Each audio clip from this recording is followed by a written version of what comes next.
Give you a live look at the White House this morning after President Trump's primetime address made claims about vulnerabilities and fraud in U.S. elections. The president going as far to allege officials he appointed in previous administration were covering up for the information. As ABC's Olivia Rubin reports, it all comes ahead of the high-stakes midterm elections. After a primetime address to decry the security of U.S. elections, President Trump declassifying a slew of documents he claimed show vulnerabilities in election systems and an alleged plot by China to interfere in the 2020 election. No country can be great without fair and honest elections. But the heavily redacted documents released by the White House don't actually appear to back up those claims, many of which Trump has baselessly been pushing since he lost the 2020 election by 7 million votes. In one instance, Trump claiming his administration found more than 250,000 non-citizens on the voter rolls.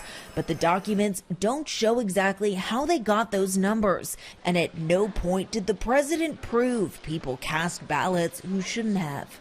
Several states pushing back on those claims. The Republican Secretary of State in Georgia saying the Peach State, quote, remains the gold standard for those who want secure, accessible, and fair elections.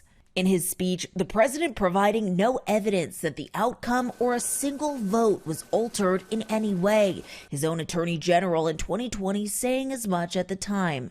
Trump also claiming China accessed millions of U.S. voter files and that intelligence officials kept the information from him. But the records describe China's efforts to obtain, not alter, the records, which in many cases are publicly available. And some of the very documents released by the White House last night concluded that China did not attempt to influence the outcome of the 2020 election. Democrats now warning Trump is laying the groundwork for challenging future election results with midterms less than 4 months away. He's laying the foundation to be able to tell America after Election Day that the election was corrupt and therefore should not be respected. And this all comes as part of President Trump's efforts to push through his new sweeping voter ID law, which has been stalled in the Senate as Republicans there say they just don't have the votes to get it through. Olivia Rubin, ABC News, New York.